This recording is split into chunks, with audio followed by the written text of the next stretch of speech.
অঙ্ক করার সময় অবশ্যই অঙ্কটা ভালো মতো পড়ে বুঝতে হবে, বুঝার পরে অঙ্ক করতে হবে। অঙ্ক পড়ে যে বুঝতে পারলো যে অঙ্কের মধ্যে কি আছে এবং কি চাইছে, তাহলে কিন্তু সে সহজেই অঙ্কটা সমাধান করতে পারবে। আর অঙ্ক না পড়ে, অঙ্ক পড়ে যদি না বুঝে বা অঙ্ক না পড়েই যদি অঙ্ক শুরু করে, তাহলে কিন্তু সে ভুল করবে। এই জন্য আমরা অঙ্কটা আগে পড়বো। কোনো একটি শহরের লোক সংখ্যা 10% হারে বাড়ে। কোনো একটা শহরের লোক সংখ্যা কত? 10% হারে বাড়ে। বছর শেষে লোক সংখ্যা 8,800 হলে বছরের শুরুতে লোক সংখ্যা কত ছিল? খেয়াল করুন ভালো করে জিনিসটা। বলছে যে শহরের লোক সংখ্যা 10% হারে বাড়ে, মানে প্রত্যেক বছর 10% হারে বাড়ে। বছর শেষে লোক সংখ্যা 8,800 হলে বছরের শুরুতে লোক সংখ্যা কত ছিল? 10% হারে বাড়ে মানে বছরের শুরুতে ছিল 100 জন, আর বছরের শেষে ছিল কি 110 জন। কথাটা কি বুঝতে পারছেন? 10% হারে বাড়ে মানে কি, বছরের শুরুতে 100 জন হলে বছরের শেষে কি 110 জন, তাই না? বছরের শুরুতে 100 জন হলে বছরের শেষে 110 জন। তাহলে আমাদের চাইছে বছরের শুরুতে লোক সংখ্যা কত।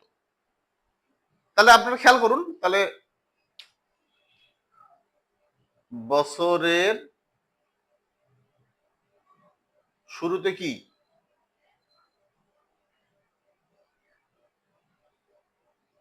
100 জন, বছরের শেষে কত? 110 জন, তাই না? তাহলে আমরা চাইছে কিন্তু বছরের শুরুতে লোক সংখ্যা কত ছিল। এই জন্য আমরা এভাবে সাজাবো যে শেষে 110 জন হলে আমরা পুরাটা লিখবো না, যেহেতু এমসিকিউ, এই জন্য আমরা শর্টকাট লিখবো। শেষে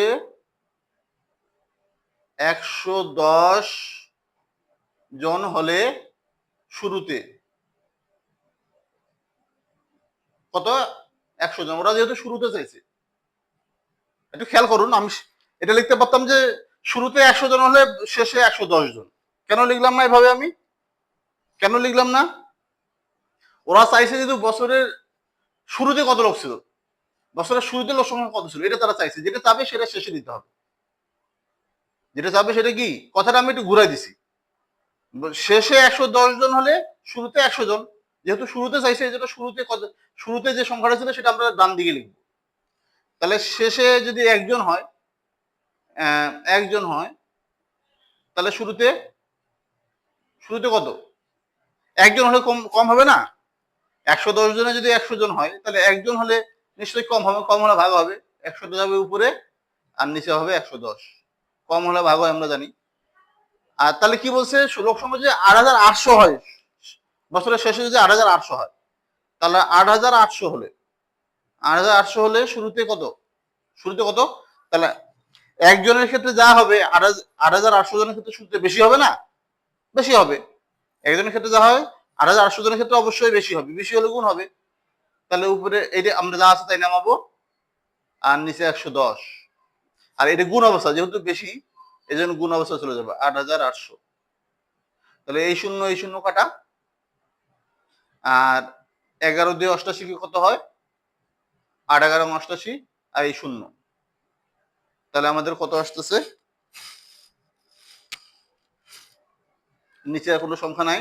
80 0 0, 80 0 0, 80 কে 80, 8,000 জন।